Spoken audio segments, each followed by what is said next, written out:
As Aventuras de Alice no País das Maravilhas. Quando nós falamos sobre a história, né, vem à nossa mente o nome do escritor Lewis Carroll. Mas na verdade, Lewis Carroll era o pseudônimo de Charles Dodson, que era um reverendo, né, um matemático, e por ser matemático, ele era apaixonado pela lógica.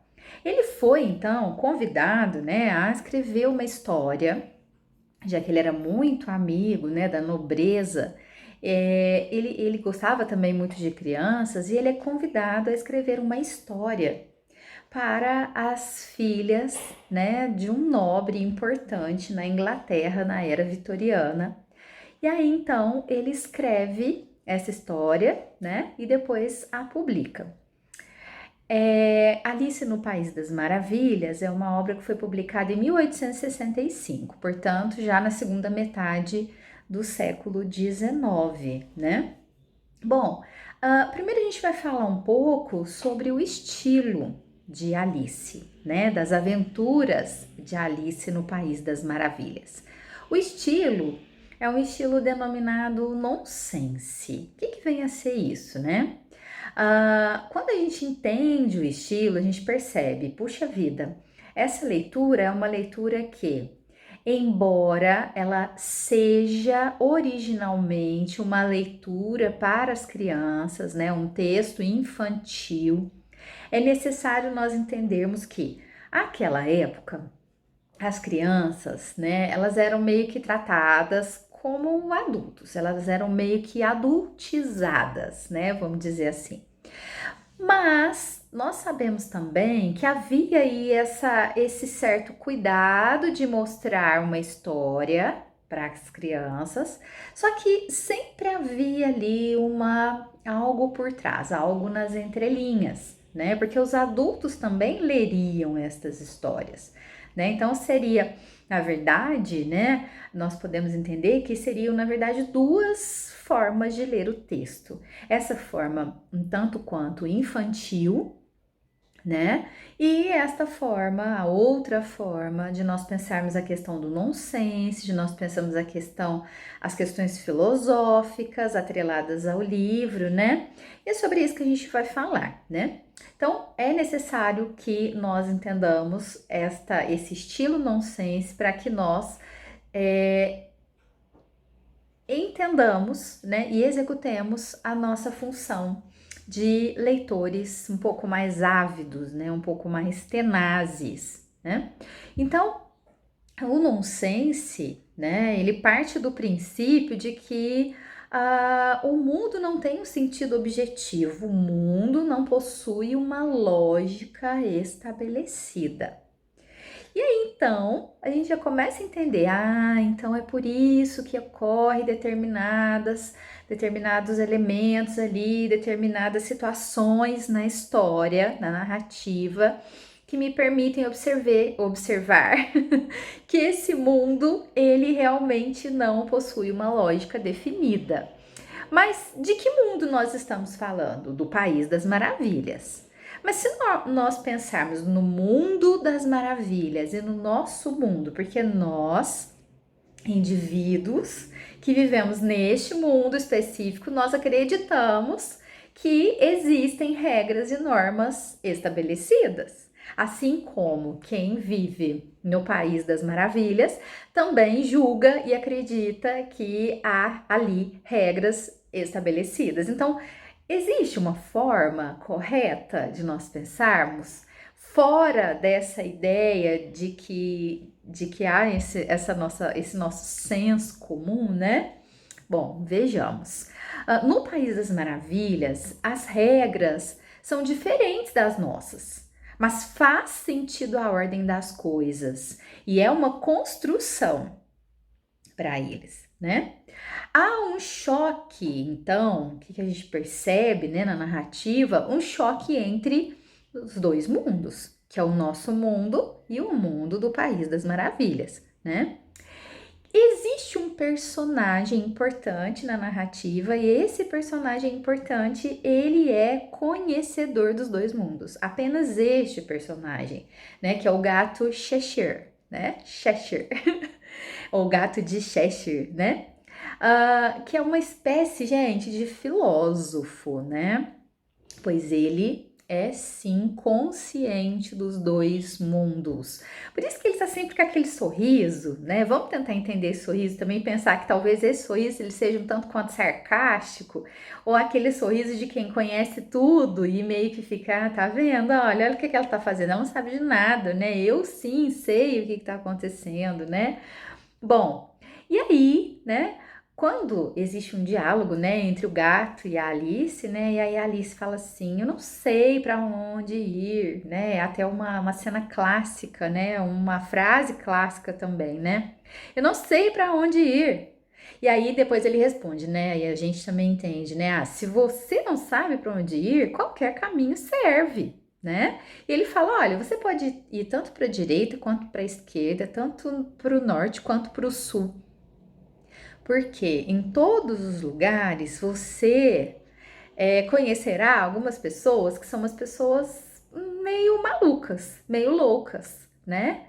Mas você também é louca, você também tem um pouco aí de maluquinha, porque você está aqui, né? E você está fazendo parte aqui desse nosso universo, né? Você também é louca. O mundo não tem sentido em si. E as construções, todas as que os habitantes do País das Maravilhas fazem e as que nós fazemos, né, são construções arbitrárias em relação ao nosso próprio mundo, ok? Bom, dito isso, agora eu vou começar a falar para vocês a respeito da narrativa em si. Então, a Alice, uma jovem garotinha, ela está sentada ali, ela está fazendo umas guirlandas de flores, né, no jardim. E aí ela fica um pouco entediada, porque ela está lendo o livro e aí alguém fala para ela, né, você tá lendo, tá? Ela fala: "Ah, eu tô um pouco chateada porque esse livro ele não tem gravuras, ele não tem imagens". O que que fica claro para nós, né? Fica claro para nós que quando a gente já tem algo pronto, no caso as gravuras, né? A nossa mente ela está aprisionada. Então nós nos tornamos prisioneiros da nossa própria mente. Imagina, né? Ele cria essa história, né? O Lewis Carroll, o Charles Dodson, né? Em uma época em que nem existia, né? Os meios visuais. Agora imagina, né? Por que que a gente pensa que é tão mais interessante nós lermos o livro primeiro, para depois nós assistirmos ao filme, né?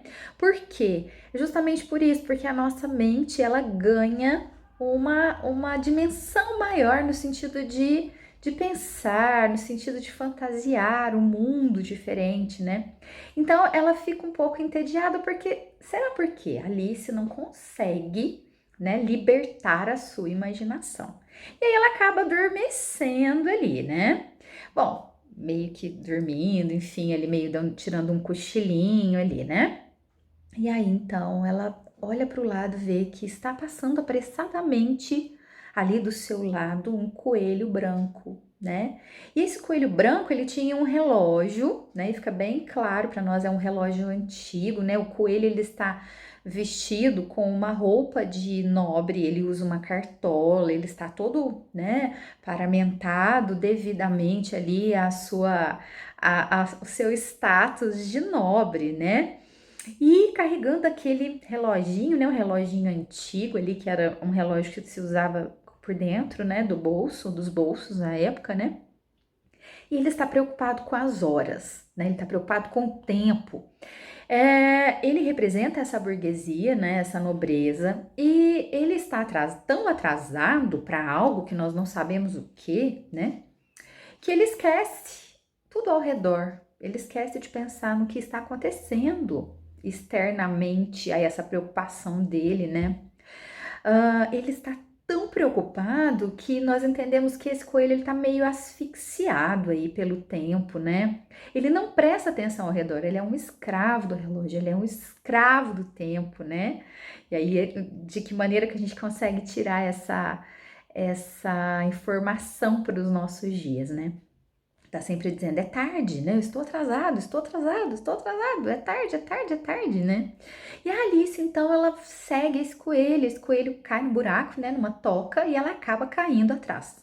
E nessa queda da Alice, né? Ela meio que começa a refletir, parece que não chegava nunca, né? Até o final ali desse buraco, né? E quando chega, ela percebe que ela está de um tamanho diferente, né? E aí então ela acaba experimentando ali algumas pílulas, né? E aí ela fica pequena, fica grande demais, né? E aí, de tanto mudar de tamanho, ela não sabia mais quem ela era. E por que ela queria estar no tamanho adequado? Porque ela queria caber naquele mundo, que é o mundo das maravilhas, né? Então ela não entende o que ela precisava fazer, né? Como eu posso me definir se eu mudo sempre? Ela não conseguia defini-la, ela não conseguia saber quem ela era, né? Ela se define, num primeiro momento, a partir do que ela não é. Ela começa a pensar, né, mas quem eu sou realmente, né? E aí ela resolve a perguntar para o mundo, né? Quem eu sou? Quem que você acha que eu sou, né? E ela diz para o mundo assim: se eu gostar de saber quem eu sou, né? O que ou quem eu sou, eu volto para você, mundo. Mas se eu não gostar, eu fico por aqui mesmo. Então, é muito cômodo, né? Nós nos tornarmos definíveis pelo mundo. Que é esse mundo, né? Que tipo de mundo a gente pode entender em uma dimensão um pouco mais ampla? A religião, a sociedade, né? As estruturas econômicas, o meio, enfim, que a gente está inserido, né? E aí, a Alice, né, depois que ela ficou grandona, né, ela chora porque ela não sabia quem ela entra nessa crise aí de identidade, né, e aí logo em seguida ela fica pequena, então ela se afoga em suas lágrimas. E ao final, né, depois que ela mais outros, né, um papagaio, outros personagens estão por ali, eles vão se secar, né, e aí ela pergunta, né? Como que a gente vai fazer para se secar? Assim mesmo? A gente não vai se secar, nós vamos secar naturalmente, né? Aí o papagaio diz para ela: sim, desse jeito. Aí ela pergunta: por quê, né?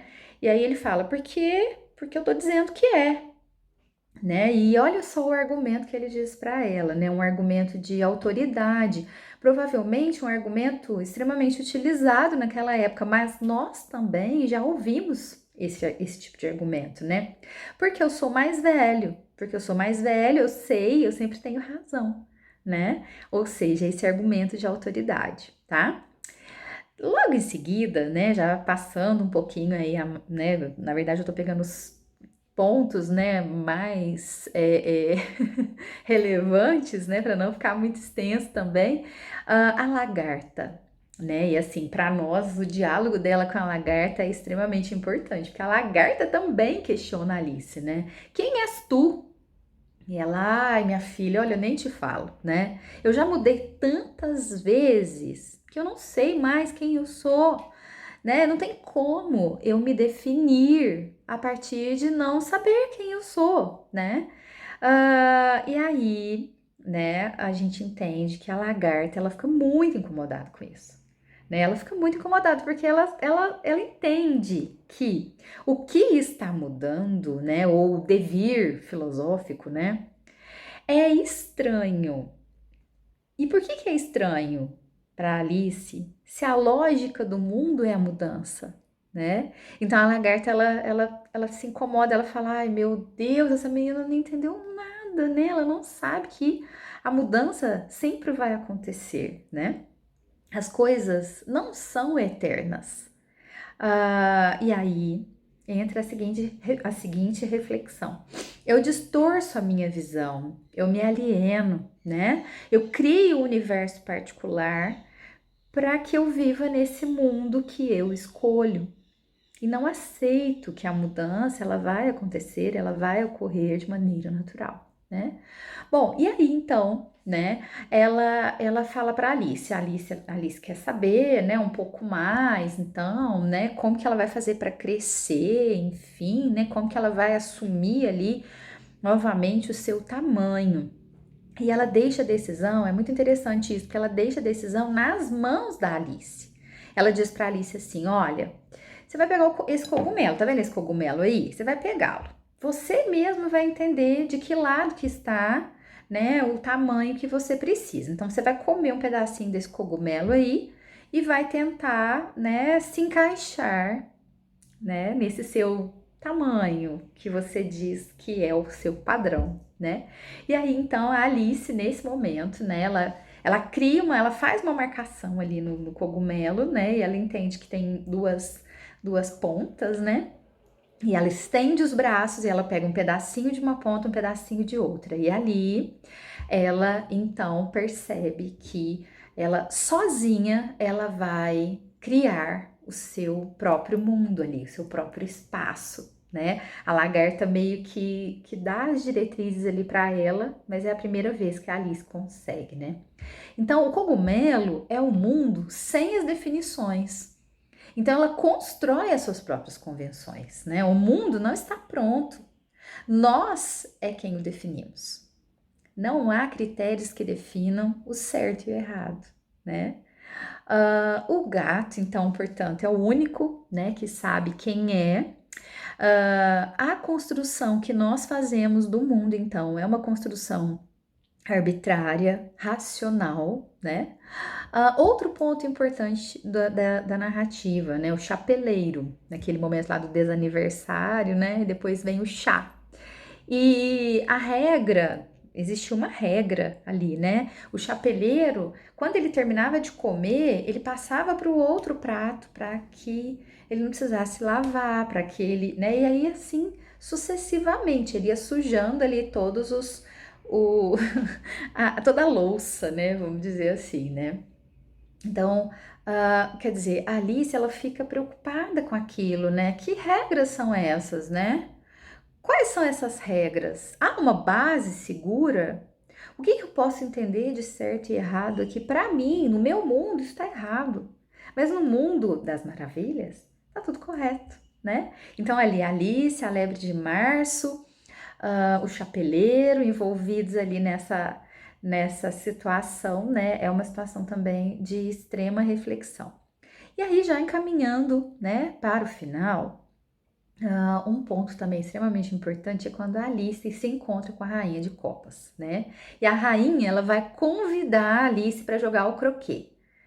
E esse jogo, né, é um jogo em que todos os instrumentos, então, por exemplo, o taco da Alice, ele era um flamingo, né? As bolinhas eram os bichinhos lá, se não me engano. Não me lembro agora o nome dos bichinhos, mas eram os bichinhos, né? Que ficavam ali, que se transformavam em bolinhas, né? E aí então a Alice ela percebe que quando ela tentava dar uma tacada, a bolinha ali ela mudava, né, o rumo e também o flamingo, né? Então quer dizer, ela é convidada a jogar com uma autoridade, que era a rainha de copas, né? Só que esses instrumentos, eles não vão obedecer a Alice, eles obedecem à rainha, porque a rainha, ela queria ganhar sempre, né? A rainha, ela precisava, né, ganhar sempre. Ela era dela mesma, ela era a autoridade. Mas por que então ela vai chamar alguém para jogar com ela, sabendo que ela terá que ganhar? Ela é o papel dela ganhar sempre, né? O jogo todo é organizado para ela vencer, né? Para que ela vença. E a Alice ela começa a ficar muito incomodada, muito frustrada com isso, né? A rainha ela tem privilégios porque ela é dona do jogo. Ela passa a definir o jogo de modo que ela ganhe sempre, né? O jogo é injusto. Todos jogam, mas é injusto. E como é que, metaforicamente, a gente pode entender a questão do jogo no nosso mundo, que não é o mundo das maravilhas, né? O jogo é uma representação do que de fato ocorre em nossa sociedade. A nossa sociedade é um jogo de croquet, né? A nossa sociedade tem regras, mas não é justa com todos os jogadores. E aí a gente lembra da questão da meritocracia, né? Que é algo tão falado atualmente, né? Mas que sempre existiu. As pessoas não recebem os mesmos objetos para o jogo social, né? Há pessoas, gente, que não recebem. Ela recebeu todos os objetos, apesar dos objetos conspirarem contra ela, né? Mas imaginem vocês, há pessoas na nossa sociedade que não recebem nenhum objeto, né? Que jogam sem o taco, por exemplo, ok? As pessoas não recebem os mesmos objetos para o jogo social. As regras sociais são injustas. E quem são os dominantes do jogo em nossa sociedade? E quem é que vai fazer com que esse ciclo ele nunca deixe de existir? Fica a reflexão para vocês, né? Bom, é isso, pessoal. Espero ter contribuído com vocês. Um abraço e até o próximo vídeo.